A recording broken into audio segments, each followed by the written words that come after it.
Beautiful sound.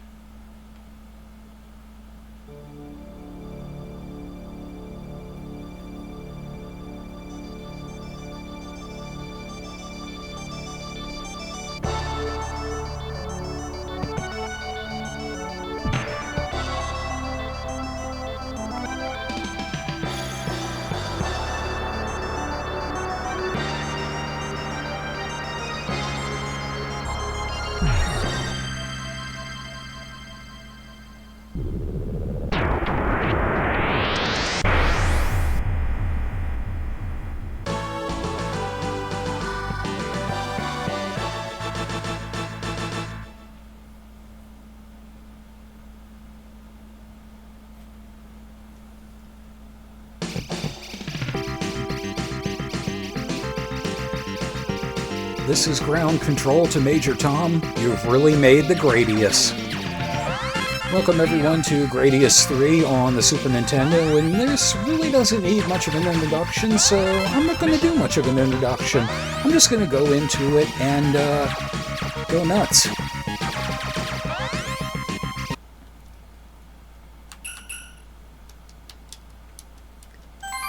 Before we have our options in-game, we need to make our options out-of-game.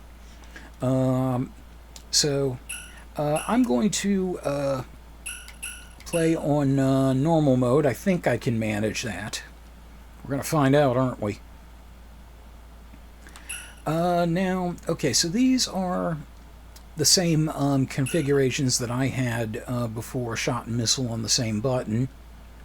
Power up on A. Auto shot on. Power up off. Yes, that will do nicely.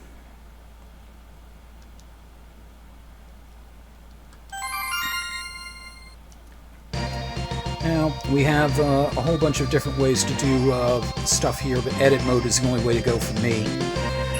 Missile of these, I like the Hawkwind.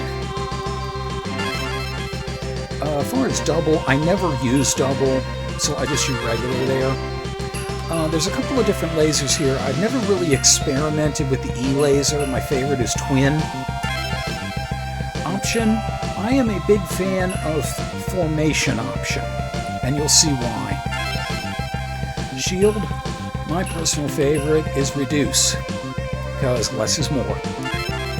And as far as the augmented here, you could think normally the Mega Crush would be the best way to go.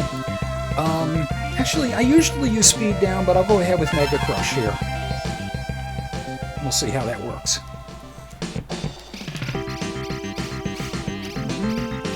And the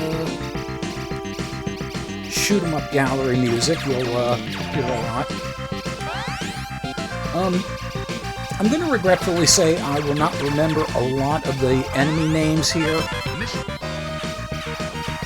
And I fire a lot more on normal mode. Okay, I must have been used to playing this on easy. Because I sure as hell don't remember that. It's gonna be a thing, folks.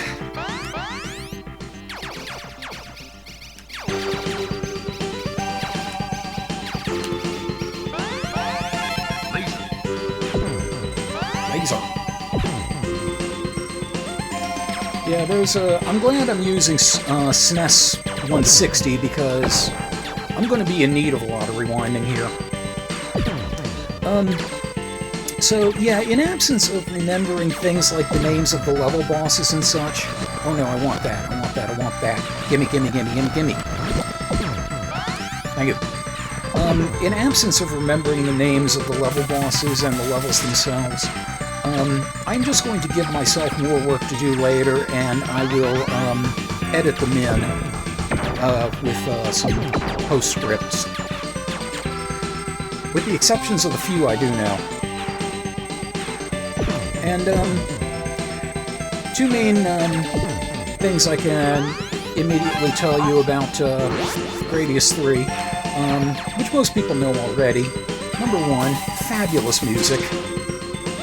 Absolutely fabulous music. And in fact, this is actually one of the games that encouraged me to get a Super NES. Contra 3 was another one, so Konami very much influenced my purchase. But the other downside that people remember Gradius 3 for is, I think EGM said it best in their annual awards. Gradius 3 got the award for Best Slow-Mo Without a Special Controller.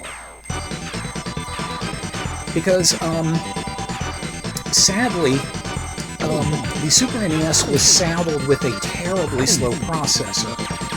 And it really messed badly with a lot of games, but this one especially, this is one of the cases of the game being too ambitious for the system it was on. And it was a great way to show off what the Super NES could do graphically and sound-wise, but not in terms of pure playstyle.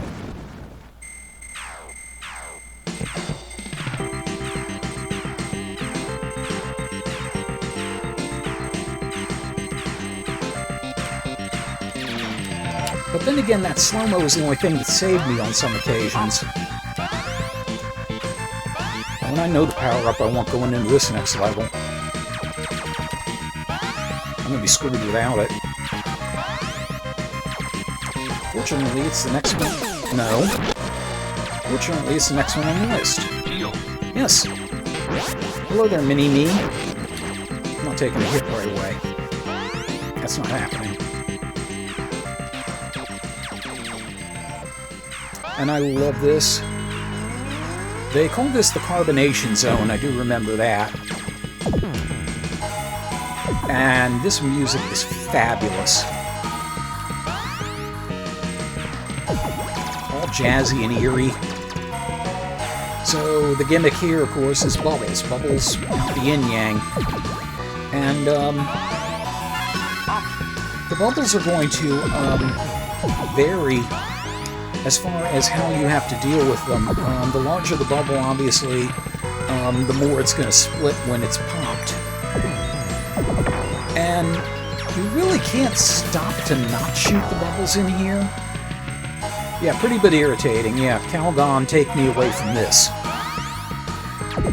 Yeah, like I was saying, you really can't stop to not shoot at the bubbles because there's so much else going on.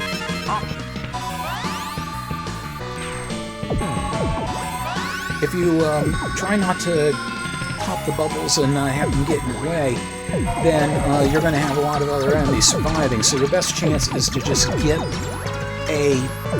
about half the screen cleared out as much as you possibly can, and just try to keep that real estate going. And if a bubble goes past you, it goes past you. Who cares? At the same point, you need to be careful about, oh god, and that fucker. That bastard shows up every once in a while. Yeah. That pain in the ass, if he gets a hold of one of your options, he will eat it. And just take it away from you. I honestly don't know if you can get the option back from it once it does that. And that did nothing. I thought that was going to pop the bubbles and get rid of all these bastards. Shows you what I know. Wishful thinking. There was a secret room in here, by the way, but I didn't take it because I just prefer doing the level. I'll go back when bonus time comes and show that off. It's also the only secret I know about this game. So, I'll have to see what else I can learn.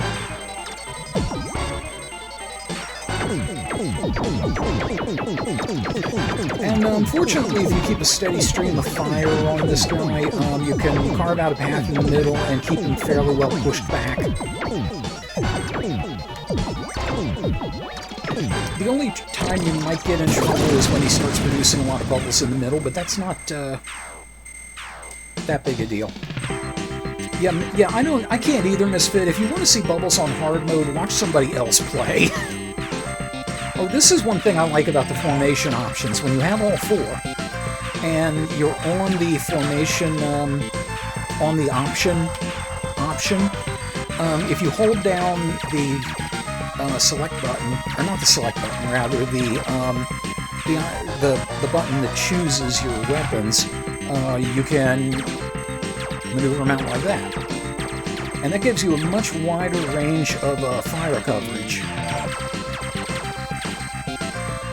Plus, this is potentially a nice way to sucker that option stealer in, because if he's trying to catch an option when it's all the way out there and suddenly it's there.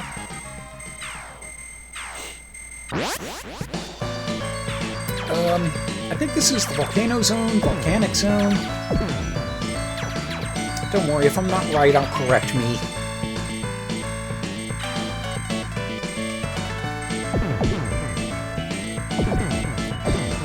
Yeah, the good thing with this configuration and the Hawkwind missiles, you've got a lot of screen coverage, and you're going to need all of it.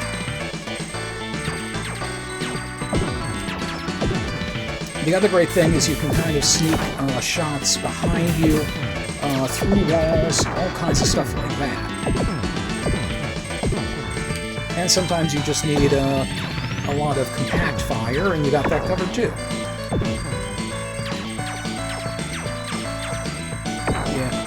This is definitely my favorite option type. I will not go any other way. I imagine there will probably be a bonus, if for nothing else than to show off the bonus areas. I am not going to play hard mode, I'm telling you right now.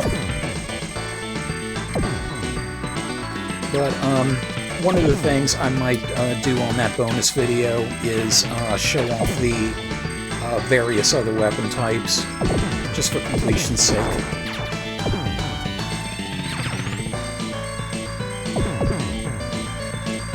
Yeah, it's... Going back to what you said, Kitten, I'm not sure if the bubbles would actually be influenced on hard mode or not. Oh, pardon me a second, I always need to concentrate on this point. Because if I'm going to take an errant hit, this is when it's going to happen. And sadly, unlike in Life Force, you can't shoot the top of the volcanoes and have them destroyed. A little screen jank here, but no big deal.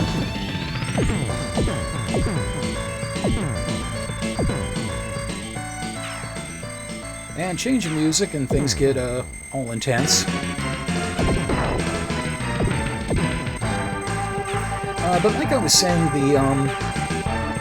the bubbles are more stage obstacles, and I don't really know if they're affected at all on the different modes. But it'd be something interesting to check another Let's Player and find out. I know my limits. So what you want to do, and the formation options are a big help with this, is carve out as wide a path as you can, because you want a lot of maneuvering room here. And you can kind of bring the formation options in and out to handle that for you. But the wider a path you have, the easier it's going to be to dodge fire from everything else.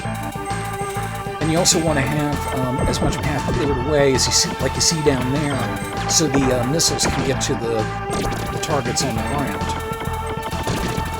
Well, technically every target here is on the ground, but you get what I'm saying.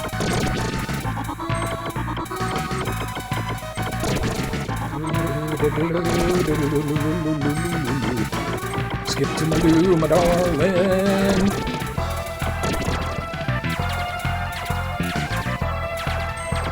I probably could have gotten through there with about half of that actually shot away, but why risk it?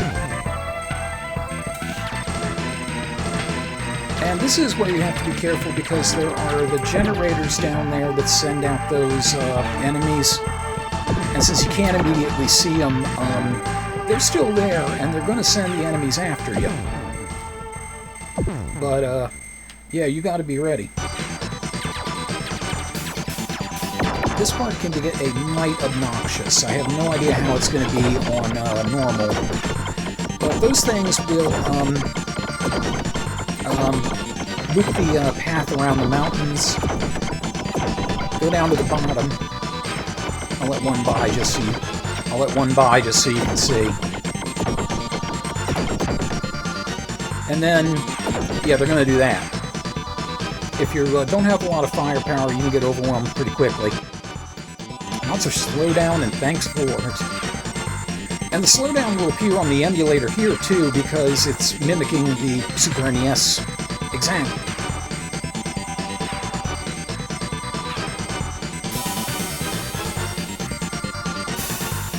And the ever-present theme of Gradius, lasers. And I didn't even realize my shield got taken out. Shit. Okay, well, we're going to have to fix that really quickly in the next area. Now, believe it or not, you absolutely want to stay in between the two main lasers and dodge these things, because you really can't get a lot of chances at the center core, you know, the thing you're supposed to destroy, unless you have the tail gun, which I don't. And I think it still fires backwards at you if you have the tail gun. I'll have to check on that.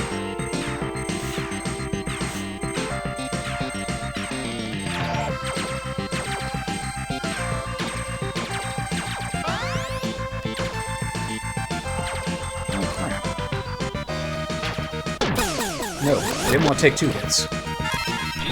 Yeah. Give me shelter. Yeah, I only wanted to take enough of a hit to be able to refresh the shield. There's another thing you can get under the exclamation mark, which is usually my favorite thing. And I don't think you can destroy that thing. I probably would have hit it if I could. But it's a shield refresh. It's a bit of a double-edged sword, though, because you can use it to bring the shield back up at any time, unless it's completely destroyed. If the shield has gone completely away, it's no good. And as you can see, you can use the options to destroy the Moai heads, as long as you can steer the option just right into its mouth. And you're going to want to do that. Yeah, if you want to talk slow down, this is where this is another area. I shouldn't say this is where it's going to happen, but there are lots of places it will happen.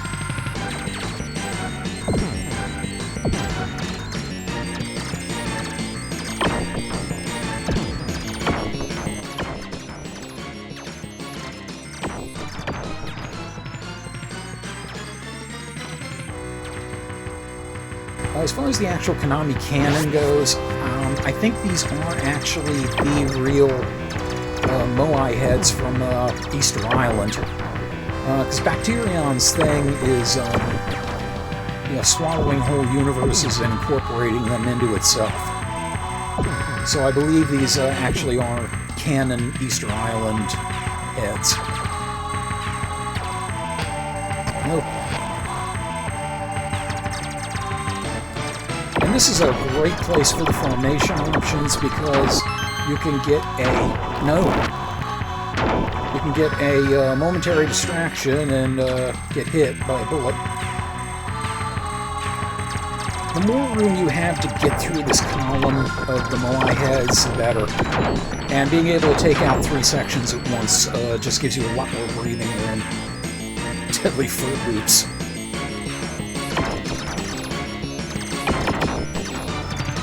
Oh well, you're gone. I'm with you.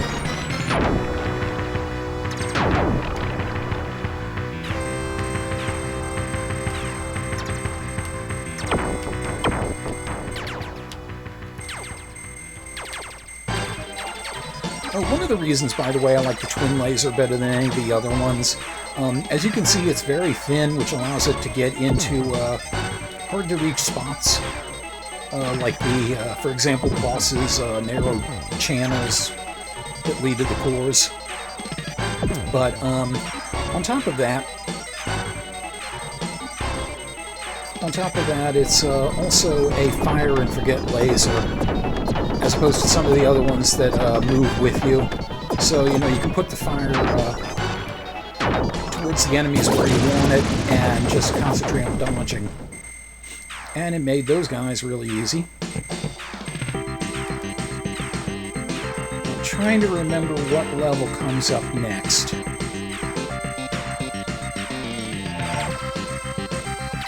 And my thumb is getting super tired because I'm holding down the fire button, but I'm also at the same time moving my thumb a little bit to the right to hold down the select button to keep the formation open. So yeah, I'm gonna have the worst cramp when this is all done.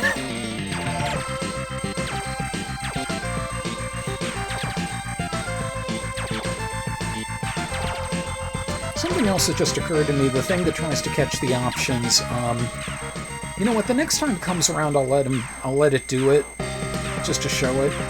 Oh yes, this zone. Okay, yeah, this is a zone where I'm going to definitely need to concentrate, because, yeah, as you can see, shit got hot. Now one thing to note, the fire is not actually dangerous unless you get hit by something coming out of it.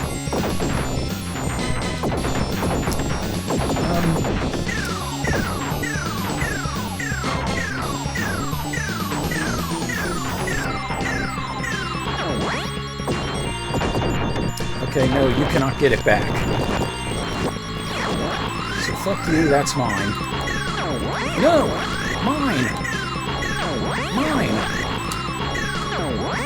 Oh, it can grab two? Holy shit, I didn't know that. But it passes right through my ship. I was wondering about that. Okay, that's what I wanted to find out. Okay, now we've seen what that fucker did. We can exercise it from our collective consciousness.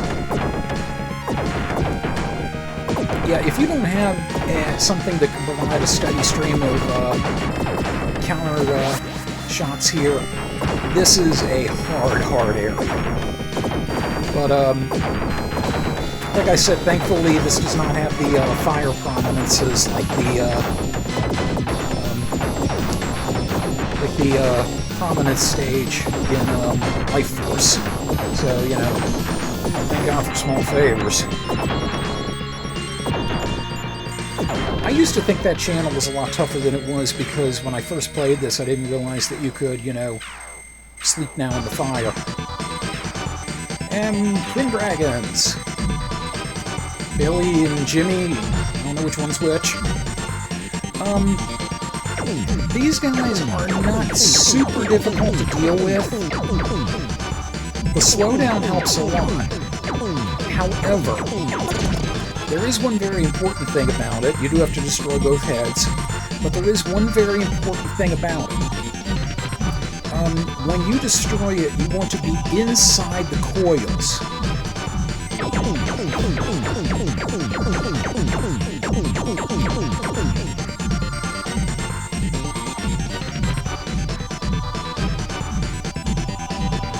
Back around. And that is why, because those things can still kill you. This episode's optional accessory package was made possible by Mike Panza, Viceroy Scorn, Rick in Baltimore, Tristan R. Dunn, D.I.O.D., Jumpy Cat, the post-production contributions of Matthew Carr Anderson, and all my Factory Direct Lycanthro fans. Thank you very much for your continued support. Until we game again.